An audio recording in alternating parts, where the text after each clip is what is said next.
My name is Shivani and welcome to Anant IAS. और आज 19th of April, 20th of April और 21st of April इन तीनों ही दिनों की इंपॉर्टेंट न्यूज आर्टिकल्स को हम डिस्कस करेंगे और साथ ही साथ कुछ ऐसे क्वेश्चंस को भी हम देखेंगे जो आर्टिकल से बनते हैं और हमारे प्री और मेंस का एक बड़ा हिस्सा बनते हैं। ठीक है, और जो भी आर्टिकल्स हम डिस्कस करने वाले हैं वो आपके आने वाला प्री जो है उसके लिए इंपॉर्टेंट बन सकते हैं और साथ ही साथ आपके मेंस की आंसर राइटिंग में भी हेल्पफुल रहेंगे। मैं बात कर रही हूँ यूपीएससी प्रिपरेशन की और साथ ही साथ जो स्टेट पीसीएस के बच्चे हैं उनके लिए भी हेल्पफुल हो सकता है, स्पेशली यूपी के बच्चे।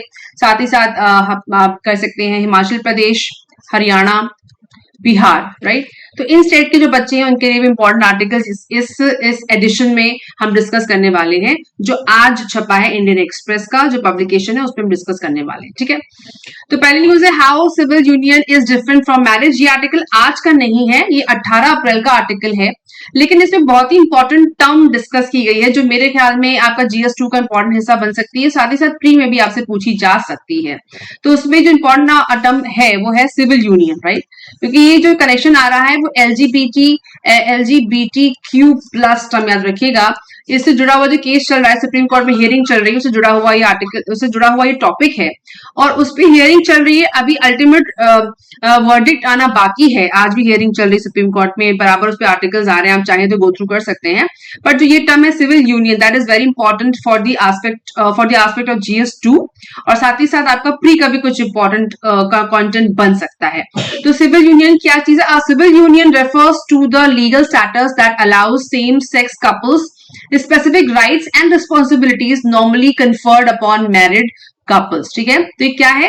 रेफर करता है लीगल स्टेटस को, किसके? That allow same sex couple को शादी करने के लिए स्पेसिफिक राइट्स, मतलब या तो वो साथ में रह सकते हैं, या राइट देता है same sex couples specific rights देता है, responsibilities normally conferred upon married couples, जो मैरिड कपल्स की तरह होते हैं। शादी करना शब्द यूज नहीं हुआ है, पर जैसे कि मैरिड कपल्स रह सकते हैं उस तरह के राइट्स को कन्फर करता है, रेफर करता है और उसको कन्फर भी करता है। Although a civil union resembles a marriage and brings with it employment, inheritance, property and parental rights, there are some difference between the two। तो एक लाइन अगर आपसे ये पूछी जाए कि सिविल यूनियन क्या चीज है, तो वो एक लाइन में ये आंसर कंप्लीट बन सकता है, राइट, कि सिविल यूनियन क्या है? Refers to the legal status that allow same sex couples specific rights and responsibilities और नॉट। यस और नो में आंसर भी आ सकता है, साथ ही साथ आपके ऑप्शंस भी बन सकते हैं। उसके साथ it brings employment, inheritance, property and parental rights, there are some differences between the two. और स्टेटमेंट नंबर 2 यहां से भी बन सकता है। तो जो स्टेटमेंट वाइज क्वेश्चन अब बड़े आराम से इसमें से बन सकते हैं। और अगर आप देखें तो अगर इस पैराग्राफ में ध्यान से देखें हम, तो हमें यहाँ पे इनहेरिटेंस और साथ ही साथ प्रॉपर्टी, पेरेंटल राइट्स, ये सारे पॉइंटर्स भी आपको 1-1 करके दे दिए, 1, 2, 3 करके दिए जाएंगे और उसमें से पूछा जा सकता है कि भाई इनमें से कौन सा राइट उसमें नहीं आता है, तो इसको भी पूछा जा सकता है। ठीक है, how is a civil union different from marriage, और इस पे ये चीज जरूरी समझने वाली है कि सिविल यूनियन कैसे अलग है शादी, नॉर्मल शादी जिसकी हम बात करते हैं, नॉर्मल हिंदू लॉ की बात करते हैं, पर्सनल लॉज की बात करते हैं, तो उस रूप में शादी का नियम, कायदे कानून है, उससे कैसे अलग है।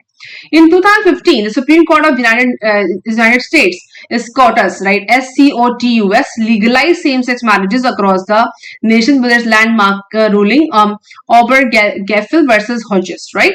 Prior to 2015 ruling, the majority of US states had civil union laws that allow same-sex couples to marry without providing formal recognition of the same. तो 2015 के पहले नियम कुछ और थे यूएस में, और यूएस के ही केस स्टडी को रेफर भी यहाँ पे किया जा रहा है, और फिलहाल के लिए नियम कुछ और हैं। These civil unions would be accompanied by rights such as inheritance rights, employment benefits, support to spouses, joint parenting or joint ownership rights, and right to abstain from testifying against one's partner, similar to the spousal privilege even under section 122 of Indian Evidence Act। ठीक है, तो बहुत law की भाषा में इसको explain किया गया, लेकिन मेजर डिफरेंस क्या है वो ये है।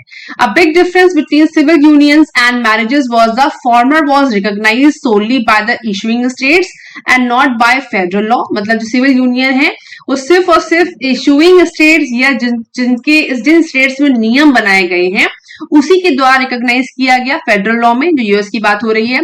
This created a situation where such couples could not enjoy the benefits of being a civil union uniformly across all the states. तो हुआ क्या, डिफरेंस क्या आया कि कि सिविल यूनियंस को उन्हीं को रिकॉग्नाइज किया गया एज ए सिविल यूनियन जहां पर जिन स्टेट्स में नियम बनाए गए थे। हम सब जानते हैं कि यूएस में 50 स्टेट्स हैं, 50 से 51 स्टेट्स हैं और हर स्टेट के अलग अलग नियम कायदे कानून होते हैं। तो अगर हम यूएस लॉ को रेफर करें तो सिविल यूनियन उसी को करार किया गया जहां पे उनके नियम थे और बाकी करार या जहां फेडरल लॉ नहीं थे इनको एक्सेप्ट नहीं किया गया। Now, since the US has a system where states determine their own marriage laws, this disparity of recognition existed. जैसे कि हम जानते हैं कि हर स्टेट का वहां अलग नियम है। ऐसा नहीं है कि इंडिया में जो रूल बन गया वो सभी स्टेट्स के ऊपर बाध्य है, ऐसा नहीं है। वहां स्टेट्स के अपने अलग रूल होते हैं और स्पेसिफिक स्टेट्स के अलग अलग रूल होते हैं और सेंट्रल लॉ अलग हो सकते हैं। So in the wake of legislation of same-sex marriages, several civil unions were converted into marriages. और ऐसा इसलिए हुआ क्योंकि जहां नियम कायदे कानून नहीं थे और जहां पे सिविल यूनियंस को एक्सेप्ट किया गया था वो कन्वर्ट हो गया मैरिजेस की। तो यही डिफरेंस है कि मैरिजेस आपको बिना किसी मैरिज क्या है, बिना किसी लीगल या फेडरल स्ट्रक्चर के भी एग्जिस्टेंस में आ सकता है, जबकि सिविल यूनियन एक फेडरल लॉ के होने या लॉ के होने के बाद ही एक्सेप्टेंस या फिर माना जा सकता है। ये नियम है। तो यही डिफरेंस आपको दिमाग में लेकर के चलना है। इसमें भी आपका क्वेश्चन बन सकता है जहां तक मुझे लग रहा है प्री के पर्पज से। मेंस में तो अभी ये देखिए केस ये बन रहा है, जब तक वर्डिक्ट नहीं आएगा सुप्रीम कोर्ट का तब तक पता नहीं चलेगा कि एक्चुअली किस दिशा में सवाल पढ़ना है। पर जैसे कि मैंने कहा कि आप फंडामेंटल राइट्स वाले सेक्शन में जहां पे हमारे फंडामेंटल राइट्स की जहां बात हो रही है उसके रेफरेंसेस को जरूर पढ़िएगा, ये आपके लिए हेल्पफुल रहेगा। ठीक है। अच्छा, इसी पूरे डिस्कशन को इन्होंने इंडियन एक्सप्रेस ने लॉ एंड पॉलिसी वाले सेक्शन में अच्छे से एक्सप्लेन किया गया है। वन बाय वन अगर आप पढ़ेंगे तो आपको बहुत अच्छे समझ में भी आएगा और आपके कॉन्सेप्ट को भी क्लियर करेगा। ठीक है। सो जैसे कि हमने कहा कि सीजीआई जो चीफ जस्टिस ऑफ इंडिया में हमारे हैं चंद्रचूड़ साहब, वो भी इसको काफी डिटेल में इन्होंने काफी डिटेल में इसको एक्सप्लेन करने की कोशिश करी है। तो कहते हैं in Supreme Court CJI clarified that the hearing scope would be limited to developing a notion of a civil union that finds legal recognition under the Special Marriage Act. उन्होंने ये भी कहा कि जो सिविल यूनियन की बात है जहां पर जो राइट्स लगभग मैरिजेस के हिस्से जो नॉर्मल सोशल मैरिजेस की बात हो रही है तो उनके बराबर होते हैं, तो उनका लीगल रिकॉग्निशन किस बात पर डिपेंड कर सकता है, वो है स्पेशल मैरिज एक्ट। मतलब सेम सेक्स मैरिजेस को हम स्पेशल मैरिज एक्ट में जगह दे सकते हैं। उसके बाद उन्होंने ये भी कहा कि जो ट्यूसडे को अभी हियरिंग हुई है began hearing a batch of petitions seeking legal recognition। और इसी बात को उन्होंने काफी अच्छे से एक्सप्लेन किया जहां पे सिविल यूनियन का टर्म जो था मुझे स्पेशल इंपॉर्टेंट लगा आपके लिए। अगर आप इसको डिटेल में पढ़ेंगे और इसके साथ साथ सोशल लीगल इंस्टीट्यूशन की भी बात हुई है तो हमारे सोशल इश्यूज वाले में भी ये कवर होगा और साथ ही साथ GS2 का भी इंपॉर्टेंट हिस्सा बन सकता है। जैसे मैंने कहा तो सोशल इश्यूज में इस टॉपिक को आप कवर जरूर करिएगा और GS2 वाले सेक्शन में भी इसको आप अच्छे से कवर करिएगा। ठीक है। उसके बाद सिविल यूनियन हम समझ लिया क्या हुआ। इसके बाद स्कोटस जो SCOTUS का फुल फॉर्म क्या है, supreme court of United states में जो 2015 का जो केस है उसको रेफर किया गया, हमने समझ लिया। उसके बाद एक्चुअली जो ये एविडेंस एक्ट लिया जा रेफरेंस लिया जा रहा है सेक्शन 122 का, उसका क्या मतलब है और ये कहां से शुरू होता है, जहां पे यूएस का केस स्टडी ली गई है और वहां के नियमों के आधार पर इसको लीगलाइजेशन या फिर स्पेशल मैरिज एक्ट में शायद जगह मिल सकती है। वो वर्डिक्ट पे डिपेंड करेगा जो सुप्रीम कोर्ट का आएगा। ठीक है। ये पूरा आर्टिकल वही है जो अभी हमने पढ़ा है, लेकिन आपको इंपॉर्टेंट क्या है कि भाई इसका बैकग्राउंड क्या है, साथ ही साथ सोशल इश्यूज में कहां इंपैक्ट करता है और कौन कौन से देशों में already same sex marriages allowed है। देखिए बहुत डेटा में मत जाइएगा, वो आपके लिए इंपॉर्टेंट नहीं है, लेकिन फिर भी अवेयरनेस के लिए पता होना चाहिए कि एक्चुअली हम कहाँ एग्जिस्ट करते हैं और बाकी के देश कहाँ एग्जिस्ट करते हैं। ठीक है। लेकिन लिखा हुआ है similarly countries like Brazil, Uruguay, Andorra and Chile had also recognised the right to same sex couples to enter into civil unions even before they formally recognised the legal rights to marriage. तो मतलब पहले शादी वो ऐसे normally legal rights के लिए वो fight करते थे, रिकॉग्निशन लेते थे, लेकिन बाद में उनको इन देशों ने सिविल यूनियंस में कन्वर्ट कर दिया। ठीक है। अब आते हैं नेक्स्ट आर्टिकल पे। ये हमारा वेडनेसडे का आर्टिकल है by C Raja Mohan listening to Macron, और इसमें बहुत अच्छे से उन्होंने एक्सप्लेन किया है एशिया और यूरोप की पोजीशनिंग की है, जहां पर ये बताया कि भैया पावर कॉन्सेंट्रेशन किन देशों के बीच में है और उनका आसपास के देशों पे क्या प्रभाव पड़ता है। और मिस्टर राजा मोहन का आर्टिकल इंडियन एक्सप्रेस में वेडनेसडे को आता है, आप इसको जरूर देखिए, ये आपके IR वाले सेक्शन में आपकी बहुत हेल्प करेगा। जैसे कि मैं डिस्कस भी करती हूँ उसको, लेकिन फिर भी जो बच्चे पढ़ना चाहते हैं, अपने नोट्स बनाना चाहते हैं या फिर उनको कोई आइडिया नहीं है, जो बिल्कुल फ्रेशर है, उनके लिए तो बेहद जरूरी है इसको पढ़ें वर्ड बाय वर्ड और अपनी एनालिसिस में इसको जोड़ें। ठीक है। तो बोथ एशिया लिखना क्या चाहते हैं sir, both Asia and Europe are divided in attitudes toward US China. मतलब एशिया और यूरोप दोनों ही डिवाइडेड हैं किनके एटीट्यूड की तरफ, यूएस और चाइना के एटीट्यूड की तरफ डिवाइडेड है. Those Asian powers that can better navigate the current contradictions within the West are likely to benefit the most. और ऐसा लगता है कि जो एशियन पावर है वो बेटर नेविगेट कर सकते हैं, लेकिन कॉन्ट्रडिक्शन की वजह से ऐसा लगता है कि West are likely to benefit the most. ऐसा लगता है कि इस झंझट में पश्चिम का फायदा हो सकता है, ना कि पूरब का. मतलब एशियंस की बजाय वेस्टर्न कंट्रीज का ज्यादा फायदा हो सकता है. तो इसके तो आइए पढ़ते इस आर्टिकल को. Last week French President Emmanuel Macron declared France is an ally but not a vassal of the United States. मतलब उन्होंने कहा कि फ्रांस एलाय तो है यूएस का, लेकिन उनकी जागीरदारी नहीं है. और फ्रांस का जो अप्रोच है यूएस की तरफ हमेशा एक जैसा नहीं रहता है, बदलता रहता है. मतलब कभी वो उनके सपोर्ट में है, कभी उनकी अवहेलना कर देता है. तो जो फ्रेंच हो या फिर कहना चाहिए फ्रांस का जो पिक्चर है यूएस के लिए वो बदलती रहती है. ये कभी काफी सालों से देखी गई है. साथ ही साथ Macron was defending his comments to the press on his way back from China. जब वो चाइना से वापस आ रहे थे तो उन्होंने अपने कमेंट को डिफेंड किया ये बोल के that Paris does not share Washington's hostility to China and that he does not see the Taiwan crisis as a threat to Europe. अब देखिए इसी में सारी पूरे आर्टिकल का जिस्ट है, जिसमें वो कह रहे हैं कि जब मिस्टर मैक्रोन वापस आ रहे थे चाइना ट्रिप से या चाइना से होने के बाद, तो उन्होंने अपने स्टेटमेंट को कॉन्ट्राडिक्ट जो दिया था स्टेटमेंट, उसको कॉन्ट्राडिक्ट ना करने के बजाय उसको डिफेंड किया इस बात को बोल के कि जो वॉशिंगटन मतलब यूएस की जो अप्रोच है, जो दुर्व्यवहार है चाइना को लेकर के, वो उसको सपोर्ट नहीं करता है. और साथ ही साथ ताइवान का जो संकट है as a threat to Europe, वो यूरोप के लिए थ्रेट नहीं है. जैसे कि हम जानते हैं कि ताइवान के लिए जो चाइना की अप्रोच है उसको अपने मिलाने की, उसमें यूएस ने कहा था कि अगर ऐसा कुछ घटना होती है तो चाइना की बजाय ताइवान को सपोर्ट करेगा. क्योंकि जैसा कि रशिया ने जो इन्वेड किया यूक्रेन को, उस केस में क्या हुआ, यूक्रेन के इन्वेजन से ये क्लियर होने वाला था अगर रशिया इसमें आगे निकल जाता, अगर कोई इसका रिजल्ट फटाफट आ जाता तो रशिया एक सुपर पावर बन के निकलता कि देखो मैं कुछ भी कर सकता हूं. तो वो जो इमेज थी उसको तोड़ने के लिए या फिर उसको आगे ना ले जाने के लिए क्या किया, यूएस ने यूक्रेन को सपोर्ट करना चालू किया.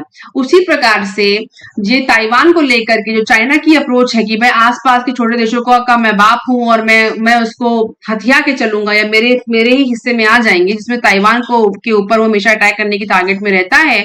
तो यूएस ने क्या कहा कि भाई मैं ताइवान को सपोर्ट करूंगा, चाइना को सपोर्ट नहीं करूंगा. क्योंकि हम सब जानते हैं कि पूरे ग्लोब में 3-4 देश हैं जो अपने आप को सुपर पावर लेके आगे आना चाहते हैं. तो इस कॉन्सेप्ट से ये शुरुआत होती है आर्टिकल की, जहां पे जो पूरा ग्लोब है, जियोपॉलिटिकल पिक्चर है जो हम देखते हैं रोज सुनते हैं, वो कुछ देशों के हाथ में स्थिर ना हो जाए और जो पावर्स है वो बहुपक्षीय हो, द्विपक्षीय या एक पक्षीय ना हो. इसके लिहाज से क्या और स्ट्रेटेजी होनी चाहिए वो इस आर्टिकल में क्लियरली बताई गई है.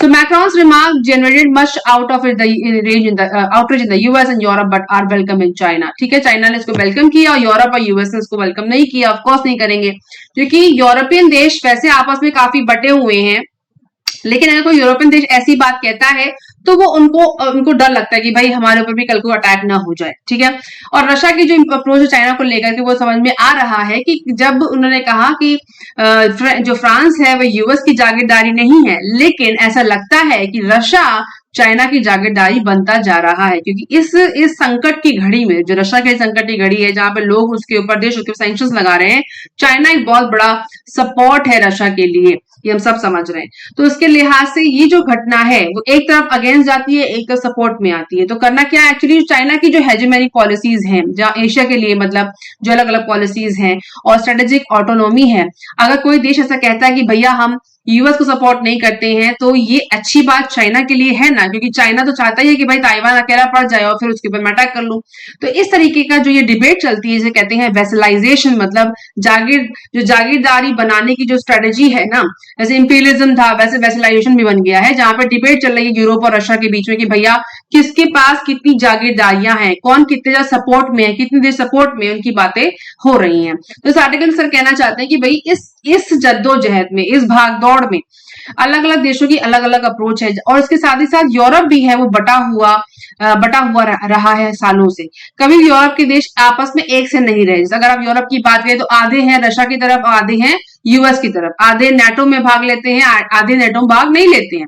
तो वो भी आपस में बटे हुए हैं, उनकी अप्रोच अलग है। तो इस केस में क्या है, More recently, it has been about the fear of unipolar Asia। तो घटना क्या है, यूनिपोलर का मतलब जहां पे शक्ति का केंद्रीकरण एक जगह हो जाए, सेंटर्ड अराउंड चाइना। तो ये डर है कि कहीं ऐसा ना हो कि ये जो प्रॉब्लम है, जो ताइवान की प्रॉब्लम है या एशिया की प्रॉब्लम है, वो कहीं यूनिपोलर एशिया तो नहीं बन रहा है, कहीं सारी पावर का कॉन्सेंट्रेशन चाइना की तरफ तो नहीं जा रहा है। क्योंकि जो यूएस की पावर है, जो यूएस का कॉन्सेंट्रेशन है या अट्रैक्शन है देशों के प्रति, वो काफी कम होता दिखता है।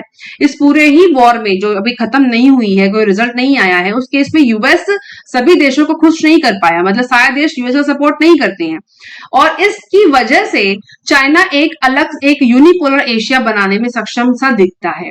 तो उस केस में जब भी आप आईआर पढ़ रहे हैं, इस आर्टिकल को पढ़ रहे हैं, तो इसमें करना क्या है, आपको इन सब पॉइंट्स को पढ़ने के बाद इंडिया की क्या अप्रोच होनी चाहिए उसके लिहाज से उसको समझना जरूरी है।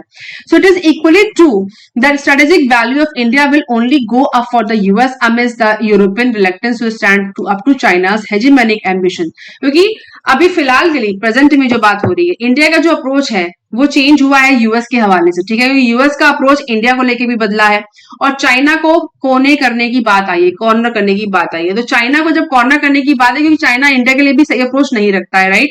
तो चाइना की जो खुद की स्ट्रेटेजीज है उसके लिए घातक हो गई है। तो इस केस में इंडिया को ये समझना है कि उसको किसके साइड रहना चाहिए, क्योंकि हमारे संबंध है वो रशिया से काफी सालों से सही रहे हैं कई हालातों में, लेकिन इस वक्त रशिया जो है वो डायरेक्ट इनडायरेक्ट एलाई दिखता है चाइना का, और चाइना इंडिया के लिए कभी बेटर सोचता ही नहीं है। कहीं ना कहीं कभी आप देखिए बॉर्डर पे पूरे टाइम कुछ ना कुछ घटना घटती ही रहती है।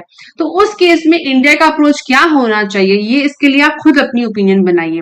ये आर्टिकल कहता है what about the divisions within Asia, clearly Asia is divided as Europe is, those Asian powers that can better navigate the current contradiction within the west are likely to benefit the most। मतलब जैसा Europe बटा हुआ है इस तरीके से Asia भी बटा हुआ है, लेकिन इस बटे होने की वजह से कहीं हमारा लॉस ना हो जाए और सारे की सारी पावर किसी एक देश में कॉन्सेंट्रेट ना हो जाए, ये भी हमको देख करके चलना चाहिए, ठीक है। आप इस आर्टिकल को डिटेल पढ़ सकते हैं, मैं नोट्स बना सकते हैं, और आपकी आईआर वाले सेक्शन में ये आपकी काफी मदद करेगा। नेक्स्ट है ये पिक्चर काफी इंपॉर्टेंट है, जहां पे आपको एक एलिफेंट दिख रहा है, इसका नाम है राइस टस्कर, ठीक है। और Arikomban is rice tusker is seen at the Periya canal plantation in Idukki district last month. देखिए राइस टस्कर हम सब जानते हैं कि एलिफेंट को कहा जाता है टस्कर, राइट, लेकिन ये जो टस्कर है इसका नाम है एरिकोम्बम, इसको कहते हैं राइस टस्कर। तो मुझे लगा कि क्यों और हाँ, परम्बिकुलम टाइगर रिजर्व के आसपास का इलाका है, तो उसमें आप देखिए जो वहां पे टस्कर तो होते हैं एलिफेंट्स, वहां पे फेमस एक एलिफेंट, वहां पे कई सारे कॉरिडोर्स भी हैं, तो इसलिए आज से इंपॉर्टेंट तो है ये, लेकिन नाम पता होना चाहिए कि भैया राइस टस्कर भी होते हैं। कोई राइस टस्कर क्या होता है मैम, तो नहीं जी होते हैं, नाम उनके दिए गए हैं, ठीक है। तो इंपॉर्टेंट है ये पिक्चर, दिमाग में रखिएगा। नेक्स्ट है South Korea opens door for possible military aid to Ukraine. South Korea हम समझ रहे हैं, साउथ कोरिया ने अपने दरवाजे खोल दिए हैं यूक्रेन को मिलिट्री या सैन्य रसद पहुंचाने के लिए। अच्छी बात है। तो अब जानते हैं कि जो उत्तर और दक्षिण कोरिया, राइट, दक्षिण कोरिया जो सपोर्टर किसका माना जाता है, या यूएस का अलाय या सपोर्टर माना जाता है, और उत्तर कोरिया चाइना का अलाय माना जाता है, राइट। तो अब ऐसे मानिए अगर कोरिया ने सपोर्ट खोल दिया है यूक्रेन के लिए, तो यूएस ने सपोर्ट खोल दिया है, मतलब ये एक ही टीम की बात हो रही है, राइट। तो मैप में देख लेते हैं कि एक्चुअली दक्षिण कोरिया या साउथ कोरिया है कहां। तो मैप में फुल मैप में हम देखेंगे तो आपको साउथ कोरिया यहां दिखाई देगा, जो आपका ट्रॉपिक ऑफ कैंसर से इस तरफ दिखाई देगा, पूरा पश्चिम उत्तर की तरफ, नॉर्थ की तरफ जाएगा, राइट। और अगर पास से और देखेंगे तो ये दिख रहा है हमारा साउथ कोरिया, यहाँ पे नॉर्थ कोरिया प्योंगयांग, राइट, और हमको यहाँ पे कोरिया स्ट्रेट दिख रही है। उसके बाद ईस्ट सी ऑफ जापान दिख रहा है, यहाँ पे हमको जापान भी दिख रहा है, ठीक है। तो ये दिमाग में रखिएगा, येलो सी यहाँ पे दिख रहा है। तो कभी कभी मैप के आधार पे सवाल पूछे जाते हैं, तो हमको पता होना चाहिए भाई साउथ कोरिया कहाँ दिखता है, पास में कौन कौन से देश हैं, कौन सा सी है, कौन सी स्ट्रेट पड़ती है, हमको पता होना चाहिए। जेजू अगर आपको याद हो, ये भी आइलैंड पहले पूछा गया है। अच्छा, नेक्स्ट न्यूज ये भी हमारी 19 अप्रैल की न्यूज है, डिस्कस हमने की थी, लेकिन इंपॉर्टेंट यहाँ पे कुछ एक नया वर्ड समझ में मुझे आया है जो आपकी प्री के लिए मेंस के लिए इंपॉर्टेंट बन सकता है। वो क्या है कि भाई गवर्नमेंट ने ग्रीन फ्लैग कर दिया है R&D मतलब रिसर्च एंड डेवलपमेंट, किस चीज के लिए, क्वांटम टेक्नोलॉजी के लिए, पहले से भी पता ही हमको है। बट इसमें अब करना क्या है, क्या होगा और क्या चीज होगी, वो ये है, it will target developing intermediate scale quantum computers with 50 to 1000 physical qubits. अभी क्यूबिट्स क्या होता है? क्यूबिट्स है basic unit of quantum information. ये आपके प्री में सवाल बन सकता है। ठीक है, ये पूरा एंटायर आर्टिकल ये आपकी साइंस और टेक में इंपॉर्टेंट है भाई। NQM क्या है, नेशनल क्वांटम मिशन क्या है, आपको पता होना ही चाहिए फॉर श्योर। ये मिशन क्या है ये डिस्कस हम आज नहीं कर रहे हैं, लेकिन फिर भी आपको पता होना चाहिए कि भाई ये क्या चीज है। पर अगर पूछे कि क्यूबिट्स क्या होते हैं तो आपको पता हो कि भाई ये basic unit of quantum information के लिए बेसिक यूनिट है। मतलब अगर क्वांटम टेक्नोलॉजी में आप और एक्सप्लोरेशन कर रहे हैं या और सीख रहे हैं, उसको और आगे एक्सप्लोर करते हैं, तो क्यूबिट्स में उसको उसकी स्पीड को नापा जाता है। That is all about quantum technology. ठीक है, तो बेसिक जो उसकी यूनिट्स होंगी वो क्यूबिट में होंगी, ये हमको पता होना चाहिए। DST will lead this national mission supported by other department. Presently, R&D works in quantum technology technologies are underway in the US, Canada, France, Finland, China and Austria. तो बाकी देशों के नाम हमको पता हो गए, राइट। और स्पेशल एडिशन में जब अगर संडे या संडे के बाद स्पेशल एडिशन आता है, जैसे कि मैं सेम सेक्स मैरिज में बना रही हूँ बिल्कुल स्पेसिफिक वीडियो, तो हम NQM पे भी अलग डिस्कशन करेंगे जिसमें हम सिर्फ और सिर्फ नेशनल क्वांटम मिशन को डिस्कस करेंगे। तो बहुत जल्दी इस पे एक अलग वीडियो आपके लिए आएगा। अच्छा, नेक्स्ट है caught in Sudan conflict by the Karnataka Hakki Pikki go to Africa. तो ये जो ट्राइब है ना, ये इंपॉर्टेंट है, इस ट्राइब को देख लेते हैं। तो ये ट्राइब क्या है? In Kannada hakki is bird and pikki is catcher. ये शब्द का नाम है। हकी मतलब बर्ड और पिकी मतलब बर्ड कैचर नाम होता है एक्चुअली। इस ट्राइब का नाम है हकी पिकी। ठीक है, और जो इनकी जो कम्युनिटी है इसका नाम पूछा जा सकता है। बहुत बहुत बार ऐसा हुआ है कि एक ही ट्राइब पूछी गई है। और Karnataka stuck in violence at Sudan, और सूडान में एक वायलेंस चल रहा है, वहां पे हमारे देश के कुछ ट्राइबल लोग वहां पे फंस गए हैं, उसके बारे में आर्टिकल है। लेकिन हाकी पीकी जो ट्राइब है पूछा जा सकता है आपसे। और the government is making efforts to bring them back, उनको वापस लाने की हम कोशिश कर रहे हैं। Hakki Pikki is a tribe that lives in several states in west and south India, specially near forest. कहाँ होता है, कहाँ मिलती है ये ट्राइब? ये ट्राइब के जो इलाके हैं वो हमें दिख रहे हैं, जहाँ पे Shivamogga Davangere Hassan Mysuru, right. However, the nomadic tribe, the Haki-Piki people go by other names such as Mel Shikari in northern Karnataka and Mara. Mel Shikari भी इनको बोला जाता है।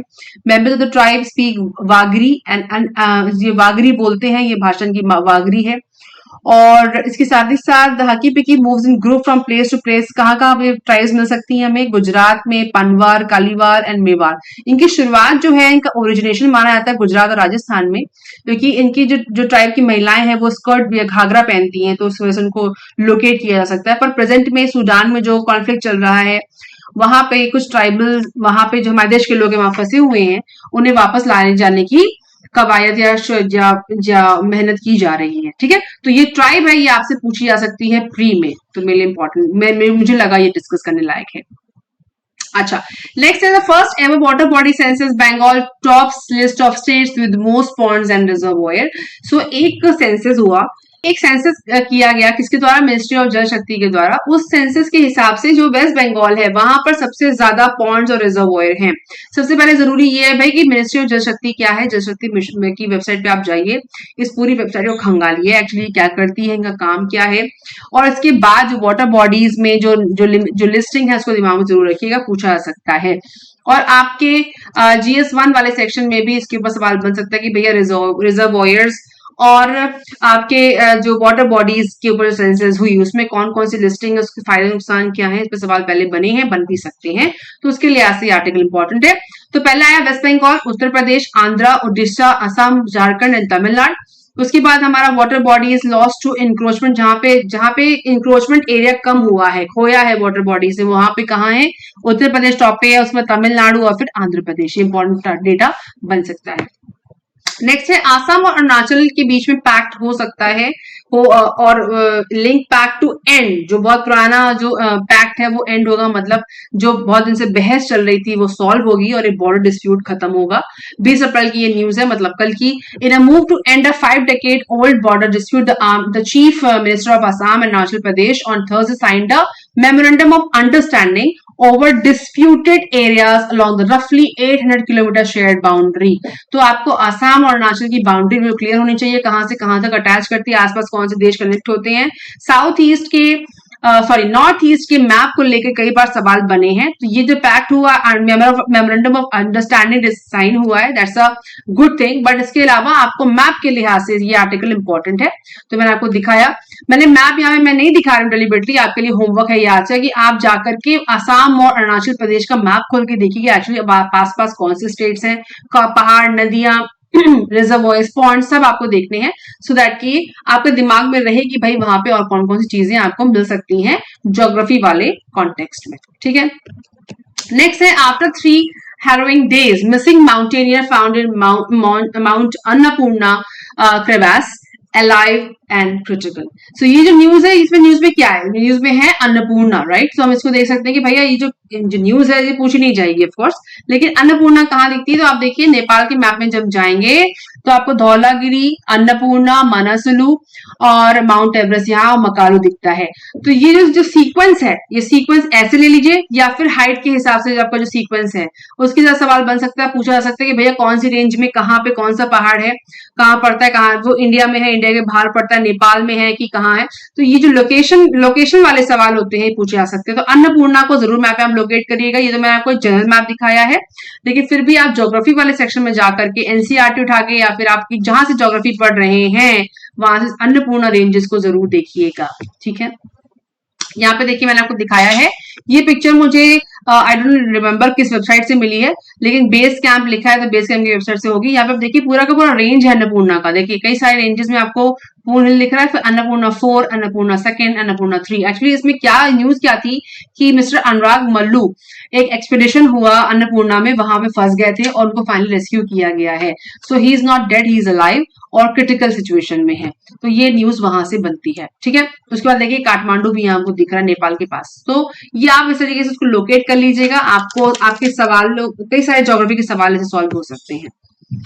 Now Sudan truce doesn't hold, Egypt calls back its armed personnel। इसमें Sudan का map important है news में। At least 78 dead इन Yemen stampede में जो डेड हुए हैं 78 लोग यमन में, तो यमन हमारे लिए इंपॉर्टेंट बनता है।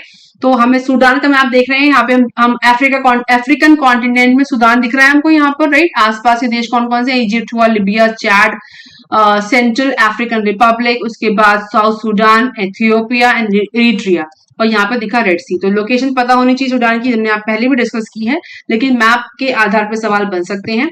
उसके बाद यमन कहाँ है, तो यमन हमको वर्ल्ड मैप में यहाँ दिखता है। उसके साथ आसपास के देशों में सऊदी अरेबिया, रेड सी यहाँ दिखता है हमको। उसके बाद बाब अल मंदेब, यहाँ पे डिवाइडर, सी डिवाइडर है या डिवाइडर बनता है दो अलग अलग कॉन्टिनेंट्स के बीच में। उसके बाद ओमान यहाँ दिखता है और अरेबियन सी हमको यहाँ पे दिखता है। यमन की जो कैपिटल है इसका ना, याद जरूर देखिएगा, मैप पे सवाल बन सकता है। ठीक है, तो ये था हमारा आज का नहीं 3 दिन का कॉन्टिन्यूअस डेज का न्यूज एनालिसिस। अभी भी कुछ बड़े आर्टिकल्स रहते हैं, वो मैं कल परसों डिस्कस करूंगी आपके साथ। आई होप ये चैनल और ये वीडियो आपके लिए हेल्पफुल है, आपकी तैयारी में हेल्पफुल है। Yes, give me a big thumbs up. Keep